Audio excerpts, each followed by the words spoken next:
நாம் இன்னைக்கு இட்லி தோசைக்கெல்லாம் பொருத்தமான கடப்பா சட்னி தான் பண்ண போகிறோம். சட்னி பண்ணுறதுக்கு அடுப்பில் பேன் வச்சு ஒரு 2 ஸ்பூன் அளவுக்கு ஆயில் விட்டுருக்கேன். ஆயில் சூடானதும் ஒரு 2 ஸ்பூன் அளவுக்கு கருப்பு எள்ளு சேர்த்துடலாம்.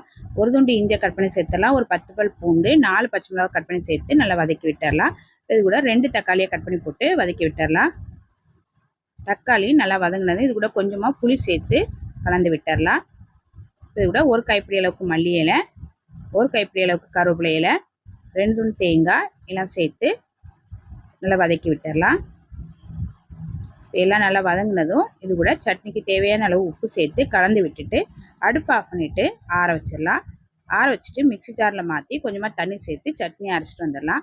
அரைச்ச சட்னியை ஒரு பவுலில் மாற்றி வச்சுருக்கிறேன். தாளிக்கிறதுக்கு அடுப்பில் கடாய் வச்சு எண்ணெய் ஊற்றி கடுகு, வரமிளகாய், கருவேப்பிலை போட்டு தாளித்து சட்னியில் ஊற்றி கலந்து விட்டால் டேஸ்ட்டான கடப்பா சட்னி ரெடி. இந்த சட்னியை இட்லி தோசையோடு வச்சு சாப்பிட்றதுக்கு ரொம்ப நல்லாயிருக்கும். ட்ரை பண்ணி பாருங்கள்.